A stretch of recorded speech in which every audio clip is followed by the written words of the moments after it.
എല്ലാവർക്കും നമസ്കാരം.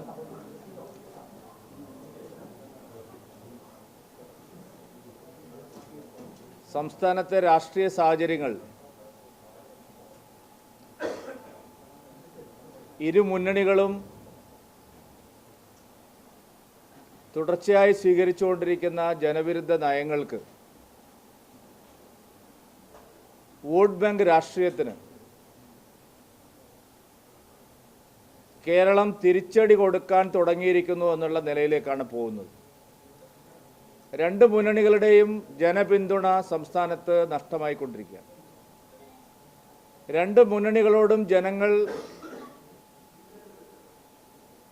വിപ്രതിപത്തി കാണിക്കാൻ തുടങ്ങിയിരിക്കുക. മുന്നണി നേതൃത്വത്തിൻ്റെ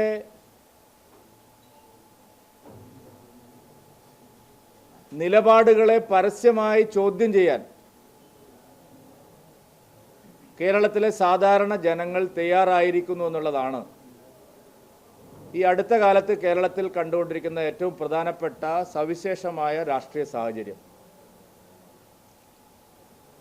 കഴിഞ്ഞ കുറച്ചു കാലമായി ഇരു മുന്നണികളുടെയും നിലപാടുകളോട് കേരളത്തിലെ മഹാഭൂരിപക്ഷം വരുന്ന സാധാരണ ജനങ്ങളും യോജിക്കുന്നില്ല എന്നുള്ള സാഹചര്യമാണ് സംസ്ഥാനത്തുള്ളത്. ഇതിലേറ്റവും പ്രധാനപ്പെട്ട ഒരു സംഭവം, അയോധ്യയിലെ പ്രാണപ്രതിഷ്ഠയോടനുബന്ധിച്ച് വളരെ പ്രകടമായി സംസ്ഥാനത്തെ മുന്നണികളുടെ നിലപാടുകൾ ജനങ്ങൾ തള്ളിക്കളയുന്നത് നാം കണ്ടു. അയോധ്യയിലെ പ്രാണപ്രതിഷ്ഠയ്ക്കെതിരായിട്ടുള്ള രാഷ്ട്രീയ നിലപാടാണ് ഇടതുപക്ഷ മുന്നണിയും ഐക്യമുന്നണിയും കേരളത്തിൽ സ്വീകരിച്ചത്. സാധാരണ നിലയ്ക്ക് കേരളത്തിലെ രണ്ട് മുന്നണികളും സമാനമായ ഒരു നിലപാട് സ്വീകരിക്കുമ്പോൾ മഹാഭൂരിപക്ഷം വരുന്ന ജനങ്ങളും അതിനോട് അനുകൂലമായ ഒരു നിലപാടാണ് സ്വീകരിക്കാറുള്ളത്. എന്നാൽ കേരളത്തിലെ രണ്ട് മുന്നണികളും അതിശക്തമായ നിലപാട് അയോധ്യയുടെ കാര്യത്തിൽ സ്വീകരിച്ചപ്പോൾ കേരളത്തിലെ മഹാഭൂരിപക്ഷം ജനങ്ങളും ആ നിലപാടിനൊപ്പം നിന്നില്ല. പകരം നരേന്ദ്രമോദിയുടെയും BJPയുടെയും നിലപാടിനൊപ്പമാണ് നിന്നത്. അയോധ്യയിലെ പ്രാണപ്രതിഷ്ഠയുമായി സഹകരിക്കേണ്ടതില്ല, അയോധ്യയിൽ പോകാൻ ഞങ്ങളില്ല എന്നുള്ള നിലപാട് രണ്ട് മുന്നണികളും സ്വീകരിച്ചു. വളരെ ശക്തമായിട്ട് അതിനെ വിമർശിച്ചു. പ്രധാനമന്ത്രിയും BJPയും ആരാധനാലയങ്ങളെ ഉപയോഗിച്ച് രാഷ്ട്രീയം കളിക്കുകയാണ് എന്ന് പരസ്യമായി LDFും UDFും പറഞ്ഞു. എന്നാൽ കേരളത്തിലെ ജനങ്ങൾ നിങ്ങളുടെ നിലപാടല്ല ശരി, മോദിയുടെയും BJPയുടെയും നിലപാടാണ് ശരി എന്നുള്ള വിലയിരുത്തലിലാണ് എത്തിയത്. എല്ലാവരും എതിർത്തിട്ടും കേരളത്തിലെ പൊതുസമൂഹത്തിൻ്റെ പ്രതിനിധികളെല്ലാവരും അയോധ്യയിലെ പ്രാണപ്രതിഷ്ഠയ്ക്ക് അനുകൂലമായി രംഗത്ത് വന്നു. മാത്രമല്ല, അയോധ്യ പ്രാണപ്രതിഷ്ഠാ ദിനം എല്ലാ വീടുകളിലും ദീപം അലങ്കരിക്കണമെന്നുള്ള ആഹ്വാനം അവർ മുഴുവനായിട്ട് ഏറ്റെടുത്തു. LDFും UDFും എതിർത്തിട്ടും SNDP ശക്തമായ നിലപാട് സ്വീകരിച്ചു. പ്രധാനമന്ത്രി പങ്കെടുത്ത പ്രാണപ്രതിഷ്ഠാ ചടങ്ങ് അവരുടെ എല്ലാ യൂണിറ്റുകളിലും അവർ പ്രത്യേകമായിട്ട് കാണാനുള്ള അവസരം അവരുണ്ടാക്കി. അന്നേ ദിവസം രാത്രി അവരുടെ എല്ലാ വീടുകളിലും അവർ ദീപം തെളിയിച്ചു. കേരളത്തിലെ പ്രബലമായിട്ടുള്ള സമുദായ സംഘടനയായിട്ടുള്ള നായർ സർവീസ് സൊസൈറ്റി പ്രാണപ്രതിഷ്ഠ ചടങ്ങുകൾ തത്സമയം വീക്ഷിക്കാനും രാത്രിയിലെ ദീപപ്രോജ്വലനത്തിന് നേതൃത്വം നൽകാനും അവരുടെ മുഴുവൻ കരയോഗങ്ങളിലും ആഹ്വാനം നൽകി അവർ പൂർണ്ണമായിട്ടും അത് നടപ്പാക്കി. വർഷങ്ങളായി കോൺഗ്രസിൻ്റെ നേതാവായിരുന്ന ധീവര സഭയുടെ general secretary Shri V. Dinakaran 2 തവണ MLA ആയിരുന്ന ആളാണ്. ആ ധീവര സഭ പരസ്യമായ ആഹ്വാനം നൽകി പ്രാണപ്രതിഷ്ഠാ ചടങ്ങിന് സഹകരിക്കാൻ ദീപപ്രോജ്വലനത്തിന്. വിശ്വകർമ്മ സമുദായത്തിലെ നിരവധി സംഘടനകൾ പരസ്യമായി ഇരു മുന്നണികളുടെയും നിലപാട് തള്ളിക്കൊണ്ട് അയോധ്യയിലെ BJPയുടെയും മോദിയുടെയും നിലപാടിന് അനുകൂലമായ നിലപാട് സ്വീകരിച്ചു. പട്ടികജാതി പട്ടികവർഗ സംഘടനകളും ശക്തമായ പിന്തുണ ഇക്കാര്യത്തിൽ നൽകി. മതന്യൂനപക്ഷങ്ങളുടെ സംഘടനകൾ പോലും, ചില ക്രൈസ്തവ സംഘടനകൾ പോലും പരസ്യമായി മോദിയുടെ നിലപാടിനെ അനുകൂലിച്ചുകൊണ്ട് രംഗത്ത് വന്നത് നാം കണ്ടു. സാമൂഹ്യ സാംസ്കാരിക രംഗത്തെ പ്രമുഖരായിട്ടുള്ള വ്യക്തികൾ പലരും രാഷ്ട്രീയമായി BJPയോട് ഇക്കാലം അത്രയും യോജിച്ചിട്ടില്ലാത്ത പ്രമുഖരായിട്ടുള്ള ചലച്ചിത്ര താരങ്ങൾ, സാംസ്കാരിക നായകന്മാർ, സാമൂഹ്യ രംഗത്തെ പ്രമുഖരായിട്ടുള്ള വ്യക്തികൾ, സംഘടനകൾ, ഇവരെല്ലാവരും ഈ ഒരു വിഷയത്തിൽ അതിശക്തമായ പിന്തുണ ശ്രീ നരേന്ദ്രമോദിക്കും BJPയുടെ നിലപാടിനും നൽകി എന്നുള്ളത് മുന്നണികൾക്കേറ്റ ഏറ്റവും വലിയ തിരിച്ചടിയാണ്. ഇരു മുന്നണികളുടെയും തിട്ടൂരം അംഗീകരിക്കാൻ സാധാരണ ജനങ്ങൾ തയ്യാറില്ല എന്നുള്ള വ്യക്തമായ സന്ദേശമാണ് അയോധ്യയിലെ പ്രാണപ്രതിഷ്ഠ നൽകുന്നത്. പൂർണ്ണമായിട്ടും തെറ്റായ ഒരു നടപടിയാണ് ഇരു മുന്നണി നേതൃത്വവും കേരളത്തിൽ സ്വീകരിച്ചത്.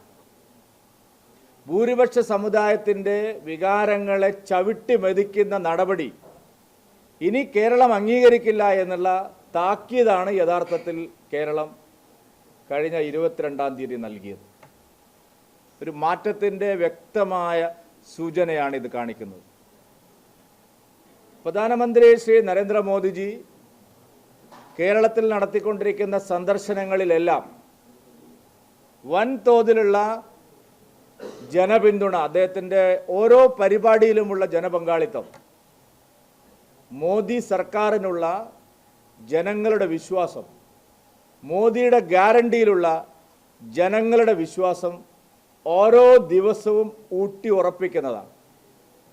കേരളം ഒരു വലിയ രാഷ്ട്രീയ മാറ്റത്തിന് തയ്യാറാവുന്നു എന്നുള്ളതിൻ്റെ വ്യക്തമായ സൂചനകളാണ് കേരളത്തിലെ പൊതുസമൂഹത്തിൽ ഇപ്പോൾ ഉണ്ടായിക്കൊണ്ടിരിക്കുന്നത്, നിലനിൽക്കുന്നത്. അത് കൂടുതൽ ശക്തിപ്പെട്ടു വരാനാണ് സാധ്യത. ഇരു മുന്നണികൾക്കും ലോക്സഭാ തെരഞ്ഞെടുപ്പ് ആവുമ്പോഴേക്കും അവരുടെ രാഷ്ട്രീയമായ പ്രസക്തിയും അവരുടെ ജനപിന്തുണയിലുള്ള ചോർച്ചയും ഈ തെരഞ്ഞെടുപ്പ് ആവുമ്പോഴേക്കും കൂടുതൽ ശക്തമാവും. രാഷ്ട്രീയ പ്രസക്തി അവർക്ക് നഷ്ടപ്പെട്ടുകൊണ്ടിരിക്കുകയാണ്. ഇന്ന് കേരള പദയാത്ര ഉദ്ഘാടനം ചെയ്യാൻ എത്തേണ്ടിയിരുന്നത് പാർട്ടിയുടെ അഖിലേന്ത്യാ അധ്യക്ഷൻ ശ്രീ JP നഡ്ഡാജിയാണ്. അദ്ദേഹം വരാതെ ഇരിക്കുന്നതിനുള്ള കാരണം നിങ്ങൾക്ക് എല്ലാവർക്കും അറിയാം. ദില്ലിയിലെ രാഷ്ട്രീയ സംഭവ വികാസങ്ങൾ, പ്രത്യേകിച്ച് ബീഹാറുമായി ബന്ധപ്പെട്ട് നടന്നുകൊണ്ടിരിക്കുന്ന ചർച്ചകൾ, IND മുന്നണിയുടെ അധപ്പതനം, തകർച്ച, IND മുന്നണി നാമാവശേഷമായിക്കൊണ്ടിരിക്കുകയാണ് നമ്മുടെ രാജ്യത്ത്. സർവപ്രതീക്ഷയും IND മുന്നണിക്ക് നഷ്ടമായിരിക്കുകയാണ്. ബീഹാറിൽ പ്രധാനമന്ത്രി സ്ഥാനാർത്ഥിയായി വരെ പരിഗണിക്കപ്പെട്ട നിതീഷ് കുമാർ, കൺവീനർ IND മുന്നണിയുടെ, IND കോൺഗ്രസിന് വിട്ട് BJP പാളയത്തിലേക്ക് വരികയാണ്. വലിയ മതേതരവാദിയായി ചിത്രീകരിച്ച് IND മുന്നണിയുടെ അഭിമാന താരമായി അവതരിപ്പിച്ച ബംഗാൾ മുഖ്യമന്ത്രി മമതാ ബാനർജി കോൺഗ്രസുമായിട്ട് യാതൊരു സഖ്യത്തിനും ഞങ്ങൾ തയ്യാറില്ല എന്ന് പരസ്യ നിലപാടെടുത്തു. ഉത്തർപ്രദേശിലെ മതേതര മിശിഹ എന്ന് പറയുന്ന മുലായം സിംഗ് യാദവിൻ്റെ പാർട്ടി കോൺഗ്രസിനെ ഒരു തരത്തിലും അടുപ്പിക്കാൻ തയ്യാറല്ല എന്നുള്ള നിലപാട് സ്വീകരിച്ചു. ആം ആദ്മി പാർട്ടി ദില്ലിയിലും പഞ്ചാബിലും കോൺഗ്രസുമായി സഖ്യത്തിലെത്തുന്നു എന്ന് അവകാശവാദം ഉന്നയിച്ചത് അവരും കോൺഗ്രസിനെ കൈയൊഴിഞ്ഞു. ആന്ധ്രയിൽ കോൺഗ്രസിന് ഒരു തരത്തിലും സഖ്യമുണ്ടാക്കാൻ സാധിക്കാത്ത സ്ഥിതിയാണ്. കോൺഗ്രസിനൊരു 30 സീറ്റ് പോലും തികയ്ക്കാൻ കഴിയാത്ത ഒരു രാഷ്ട്രീയ സാഹചര്യത്തിലേക്കാണ് തെരഞ്ഞെടുപ്പ് അടുക്കുമ്പോൾ നമ്മുടെ രാജ്യം പോയിക്കൊണ്ടിരിക്കുന്നത്.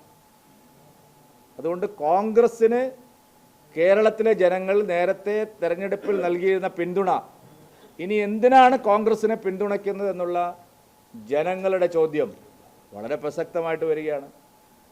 IND മുന്നണിയിലെ പ്രധാനപ്പെട്ട കക്ഷികളിൽ ഒന്നായിട്ടുള്ള CPMൻ്റെ പ്രസക്തി ഈ ലോക്സഭാ തെരഞ്ഞെടുപ്പിൽ എന്താണ്?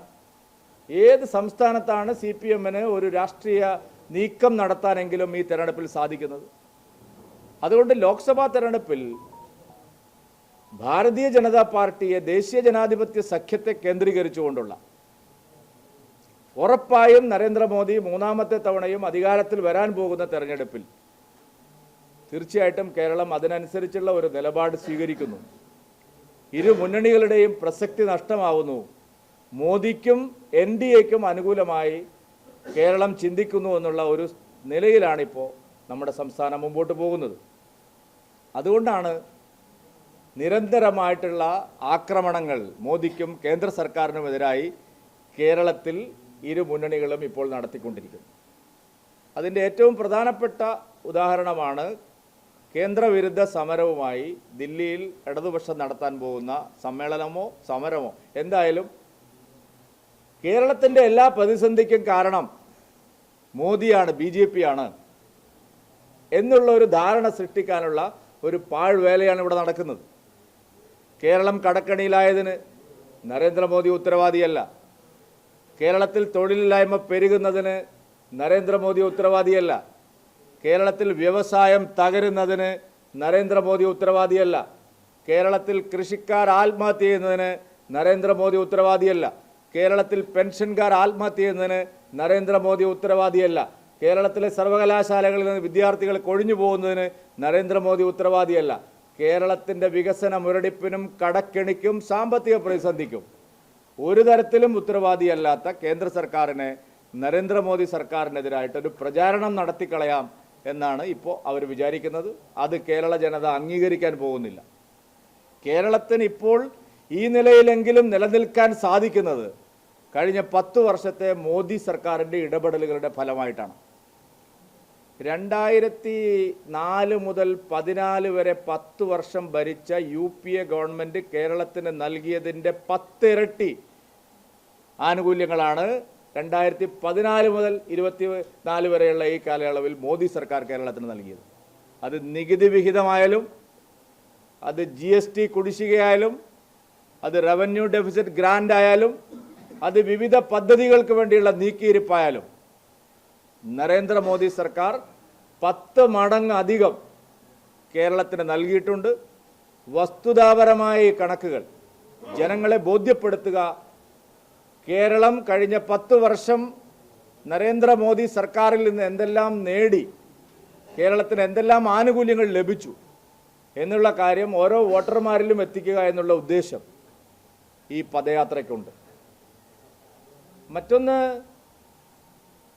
അഴിമതിക്കെതിരായിട്ടുള്ള ശക്തമായ നിലപാട് വരും ദിവസങ്ങളിൽ അഴിമതി കേസുകളിലെല്ലാം കല്ലും നെല്ലും തിരിയുന്ന നിലയിലുള്ള ഒരു നിലപാടിലേക്ക് നമ്മുടെ സമൂഹം എത്തുകയാണ്. കേരളത്തിലെ ഖജനാവ് കൊള്ളയടിക്കപ്പെട്ട എല്ലാ അഴിമതി കേസുകളിലും കേരളത്തിലെ രാഷ്ട്രീയ നേതാക്കന്മാർ നടത്തിയ എല്ലാ അഴിമതിയുടെ പാപക്കറകളിലും ഇരു മുന്നണികളും തുല്യ പങ്കാളിത്തമാണ്. കേരളത്തിലെ സഹകരണ മേഖലയെ ആകെ കൊള്ളയടിച്ചുകൊണ്ട്, പാവപ്പെട്ട നിക്ഷേപകരുടെ പണം കൊള്ളയടിച്ചുകൊണ്ട് സഹകരണ പ്രസ്ഥാനത്തെ ഒരു കള്ളപ്പണത്തിൻ്റെ ഉറവിടമാക്കി മാറ്റിയത് ഞങ്ങൾ പറഞ്ഞപ്പോൾ ഇപ്പോൾ EDയുടെ റിപ്പോർട്ട് എന്താണ്? കരുവന്നൂരിൽ, തൃശ്ശൂർ ജില്ലയിൽ മാത്രം 32 സഹകരണ ബാങ്കുകളിൽ CPM നേതാക്കന്മാർ കള്ളപ്പണം നിക്ഷേപിച്ചിട്ടുണ്ട്. CPMന് 32 സഹകരണ സ്ഥാപനങ്ങൾ അവരുടെ പാർട്ടിയുടെ കള്ളപ്പണം നിക്ഷേപിക്കാൻ വേണ്ടി മാത്രം തൃശ്ശൂർ ജില്ലയിൽ ഉണ്ട് എന്നാണ് ED കണ്ടെത്തിയിരിക്കുന്നത്. തൃശ്ശൂർ ജില്ലയിൽ മാത്രമല്ല, എല്ലാ ജില്ലകളിലും CPMന് കള്ളപ്പണം നിക്ഷേപിക്കാനുള്ള സഹകരണ സ്ഥാപനങ്ങളുണ്ട്.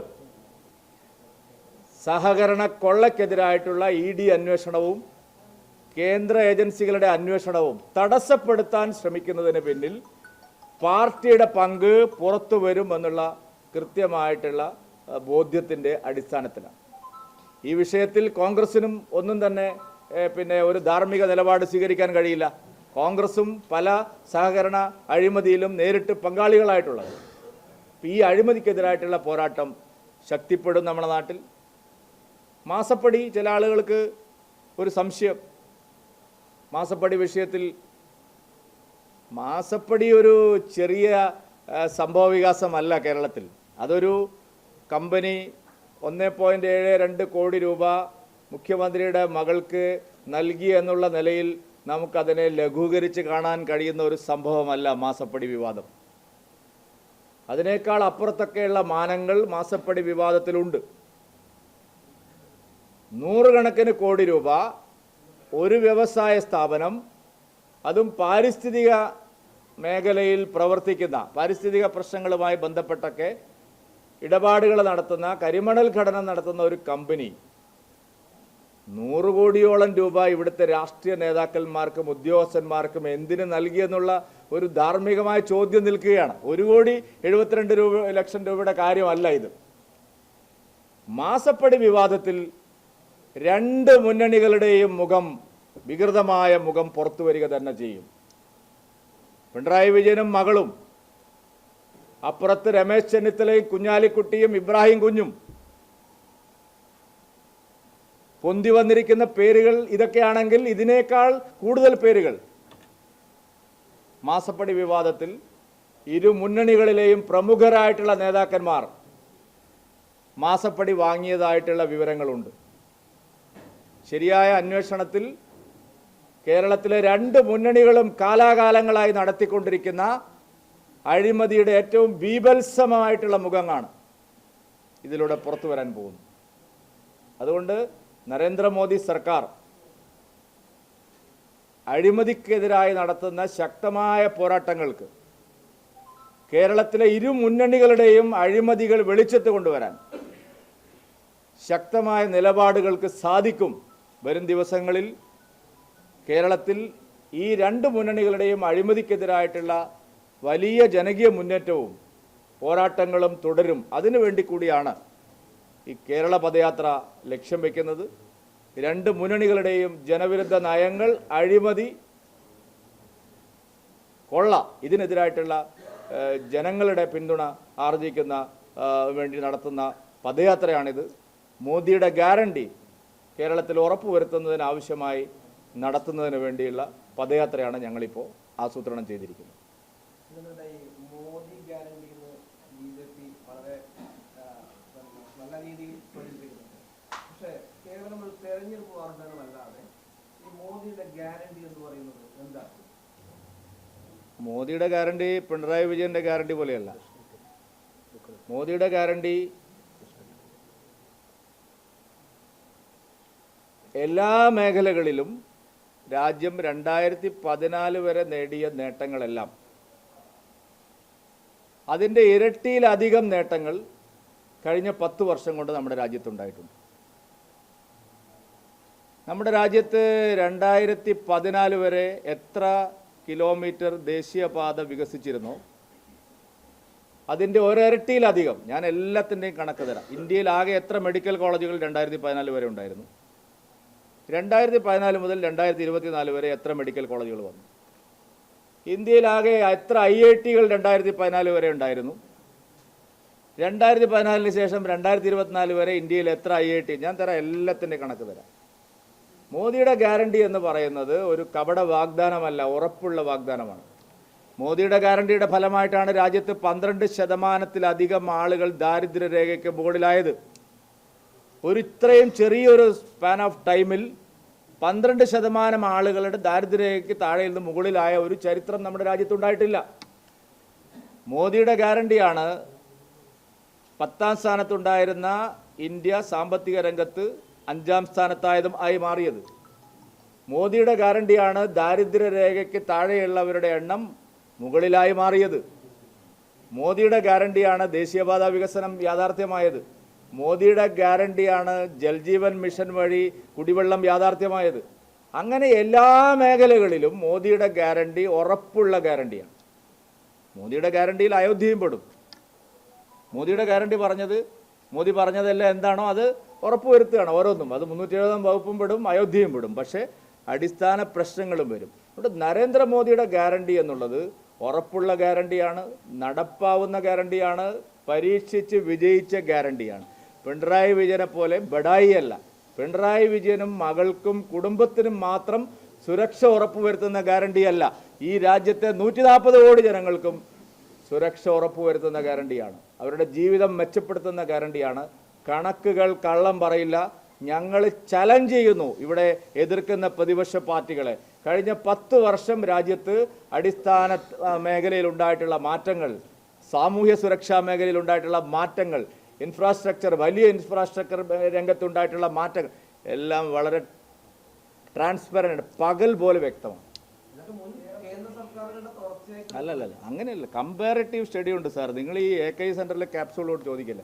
കമ്പാരറ്റീവ് സ്റ്റഡി എന്ന് പറഞ്ഞാൽ 10 വർഷം കൊണ്ട് നരേന്ദ്രമോദി എന്തെല്ലാം ചെയ്തു, 2014 വരെയുള്ള കാലത്ത് മുൻ സർക്കാരുകൾ എന്തെല്ലാം ചെയ്തു, ഞങ്ങൾ അങ്ങനെയാണ് എടുക്കുന്നത്. അല്ലാതെ ഇതിന് വേറെ ഇതൊന്നുമില്ല. എല്ലാ മുൻ സർക്കാരുകളുടെ തുടർച്ച തന്നെയാണ്. രാജ്യം ഒരു തുടർച്ചയാണ്. പക്ഷെ 47 മുതൽ 2014 വരെ എന്ത് നടന്നു, 2014 മുതൽ 2024 വരെ എന്ത് നടന്നു എന്നുള്ളതാണ് ഇന്ത്യ ചരിത്രത്തിൽ ഈ കമ്പാരിറ്റീവ് സ്റ്റഡിക്ക് വളരെ പ്രാധാന്യമുണ്ട്.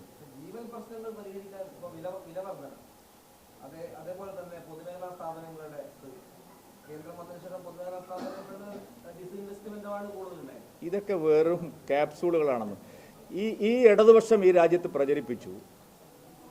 നരേന്ദ്രമോദി സർക്കാർ വന്നാൽ നമ്മുടെ രാജ്യത്തെ എല്ലാ പൊതുമേഖലാ സ്ഥാപനങ്ങളും സ്വകാര്യവൽക്കരിച്ച ആളുകൾക്ക് തൊഴിലവസരങ്ങൾ നഷ്ടപ്പെടും. നരേന്ദ്രമോദി സർക്കാർ അധികാരത്തിൽ വരുന്നതിന് മുമ്പ് നമ്മുടെ രാജ്യത്തെ തപാൽ IT വകുപ്പ് പൂട്ടിപ്പോവേണ്ട സ്ഥിതിയായിരുന്നു. 2014 മുതൽ മുമ്പ് ഇന്ത്യയിലെ എല്ലാ പോസ്റ്റ് ഓഫീസുകളും പൂട്ടിപ്പോവേണ്ട സ്ഥിതിയായിരുന്നു. കാരണം കത്തയക്കൽ മാത്രമാണ് നടന്നുകൊണ്ടിരുന്നത്. ലക്ഷക്കണക്കിന് ജീവനക്കാരെ പിരിച്ചുവിടേണ്ട സാഹചര്യമായിരുന്നു. ഇന്ന് എന്താ അവസ്ഥ? ഇന്ന് രാജ്യത്തെ ഏറ്റവും ചെറിയ പോസ്റ്റ് ഓഫീസ് മുതൽ രാജ്യത്തെ എല്ലാ പോസ്റ്റ് ഓഫീസുകളും ഒരു ബാങ്കാണ്. അവിടെ വലിയ തോതിൽ സാമ്പത്തിക ക്രയവിക്രയം നടക്കുന്നു. ലക്ഷക്കണക്കിന് ആളുകളെയാണ് മോദി സർക്കാർ, പോസ്റ്റ്മാൻമാരെ, 10ാം ക്ലാസ് പാസ്സായ മാർക്കിൻ്റെ അടിസ്ഥാനത്തിൽ മാത്രം ലക്ഷക്കണക്കിന് ED പോസ്റ്റ്മാൻമാരെയാണ്. പുതിയ പോസ്റ്റ് ഓഫീസുകൾ, ഒരാളുടെ തൊഴിലവസരവും നഷ്ടപ്പെട്ടില്ല. ഞാൻ ഓരോന്നോരോന്ന് പറയാം. ഈ പത്രസമ്മേളനത്തിന് അതിലുള്ള സമയമുണ്ടെങ്കിൽ എന്താണ് മോദിയുടെ ഗ്യാരണ്ടി എന്നുള്ളത്. ഒരു മേഖലയിലും സ്വകാര്യവൽക്കരണം വന്നാൽ വൻതോതിൽ ടെലികോം ഫോൺ ചാർജ് കൂടുന്നായിരുന്നു ഇവർ പറഞ്ഞത്. ഇപ്പം എന്താ സ്ഥിതി? 2014 മോദി വരുമ്പോൾ ടെലികോം സേവനങ്ങൾക്കുള്ള നിരക്ക് എന്തായിരുന്നു?